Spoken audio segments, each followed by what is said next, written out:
Warning: the Savage Nation contains adult language, adult content, psychological nudity. Listener discretion is advised.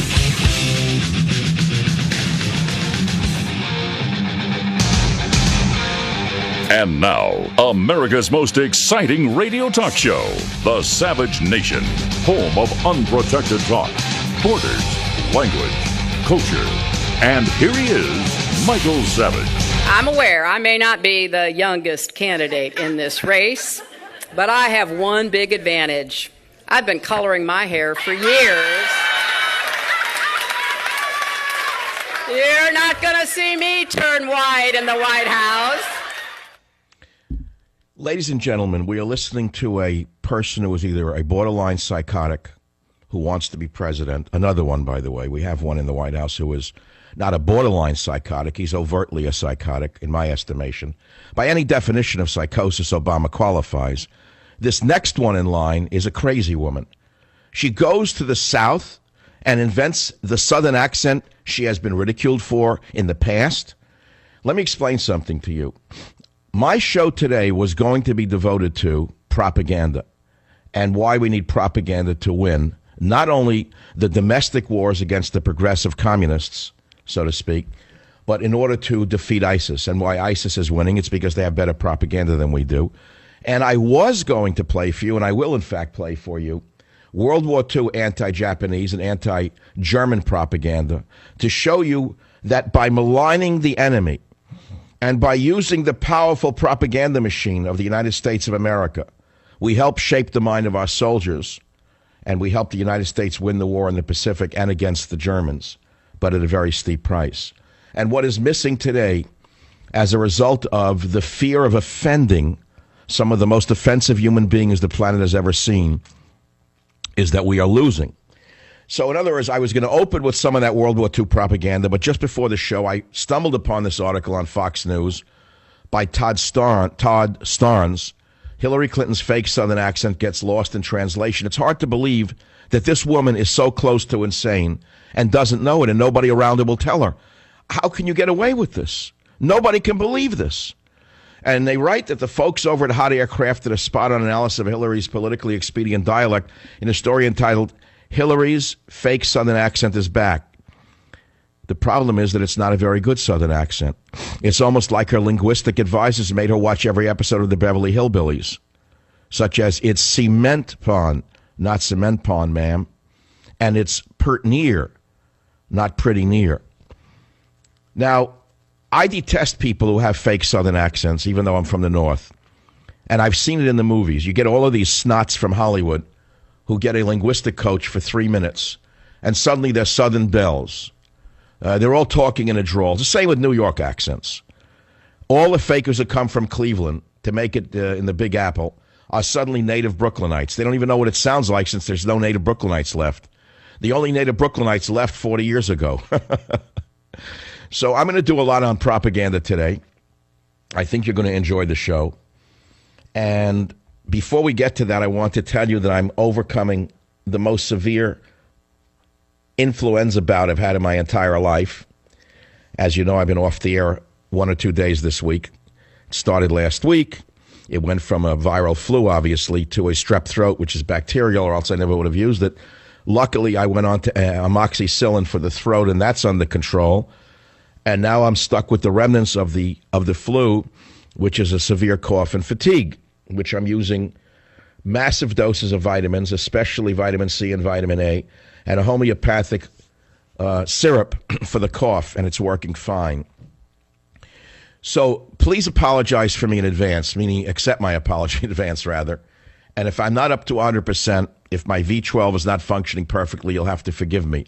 I had another choice, which is not to be on the air today, but I have so much I want to do that the best way to begin is by beginning, which I did. I began right off the top with Hillary Clinton's fake Southern accent gets lost in translation. So let's go to my main point today, which is why we need propaganda to win and why conservatives are losing. Hillary, for example, is using a fake Southern accent as part of her propagandist efforts. Of course, it's failed because she's being laughed at. Now, whether she's being laughed at in the South, I don't know. Maybe the people down there that she speaks to are so stupid, they don't even know that she's faking it and that is a mockery of herself. I don't know. Maybe they are as stupid as she thinks. Maybe the Jews that she speaks before are as stupid as Obama thinks when he says he's the first member of the tribe. Maybe the Jews are as dumb as she is. I don't know. I really can't explain the next person. But I do know that only by maligning the enemy and smearing the enemy and debasing the enemy and making the enemy into something subhuman can we ever win the war against the worst scourge the planet has seen since Hitler, which is the Islamic State, and why they're winning. Which leads us back to this point. The conservative intellectuals, where are they? There are almost none. The sad truth is that some of the most brilliant minds of our time are falsely political progressives. Don't confuse yourself and assume that they're progressives because they're stupid, or that with the glib tongue they're all low information voters. Many of these people would rather be nice and kind than right. They may even know that their politics are wrong, but they'd rather err on the side of kindness. Which leads me to the next point. Hatred is not a philosophy. And I'm asking you again, who are the conservative creators, the conservative intellectuals other than me? Yes, I'll put myself in the top echelon. I am so sick and tired of pretending that we're all the same. We're not all the same. It takes more than hatred to make a movement. It takes more than everyday false righteous indignation to make a point. Give me a break from all these multi-millionaire talk show hosts who don't give 10 cents to charity, screaming about the little guy who's hurting, or falsely complaining about the economy that's dying as they build beachfront mansions built on the swamp of hate and deceit. And I'll reiterate that I've given money away for years to deserving Marines who were facing court-martials they didn't deserve. I donated this year $20,000 for a van to Brent Gromit and Matt so they'd have a car to drive. And I'm about to donate $100,000 in scholarships to deserving college students, 5 $20,000 scholarships. We've been working on that for 4 months now. And so we need propaganda. We don't need aggregators. Don't confuse aggregators of news stories with conservative creators. Don't confuse aggregators of news stories with talkers who have an intellect. Please don't make the confusion. There are some good nonfiction books out there that are on the conservative side. I've written many of them.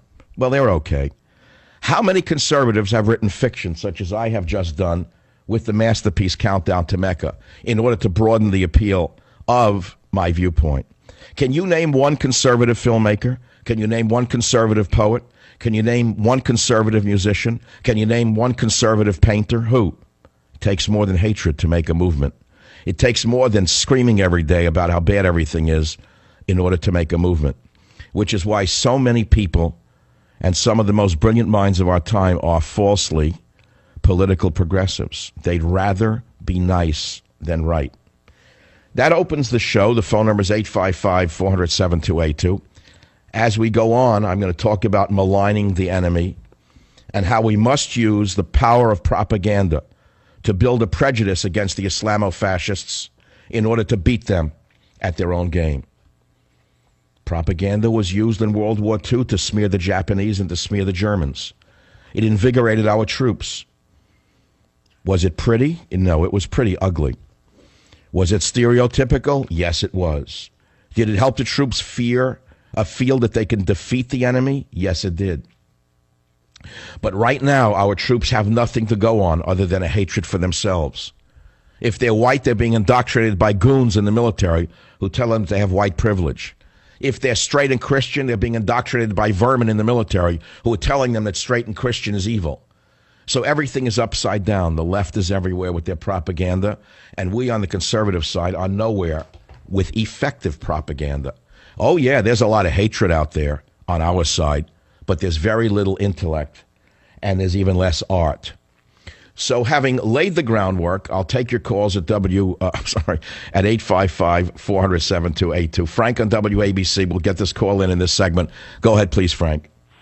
Yeah, I'd just like to bring up the propaganda we used in the 40s to denigrate the enemy, even as far as the Three Stooges, with Moe making himself into an inept Hitler. This is stuff that we don't see today. This is the stuff that... That right. Why don't some of our brilliant comedians make a mockery of the Arab scum on the planet in ISIS? My point, these were two... Why don't some of these brilliant comedians ever mock a Muslim? Can you explain that to me? Why do they spend all the hatred mocking Christians? Because they're a pack of filthy cowards in Hollywood. Exactly. These were two reelers that were shown on Friday nights at the movie theaters for 10 cents that were bringing this to the masses. Well, I wasn't alive at the time. I mean, I was born after World War II. I was actually born during it, but I was too young to understand the propaganda. I'm looking at it from the point of view of an anthropologist or historian, a media historian, to say that only propaganda, not only, excuse me, but propaganda is a tool we're not using. We're being defeated by the propaganda, Frank.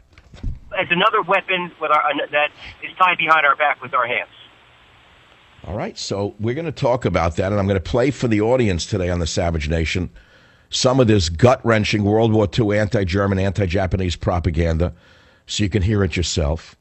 We are going to play for you on another front a soundbite of an interview with Bill Gates, who just described his biggest fear, which is a worldwide pandemic, which could wipe out 50% of the planet.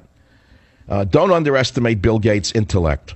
He happens to be one of the most brilliant men of his time. A phony, yes. Always looking for a tax dodge, yes.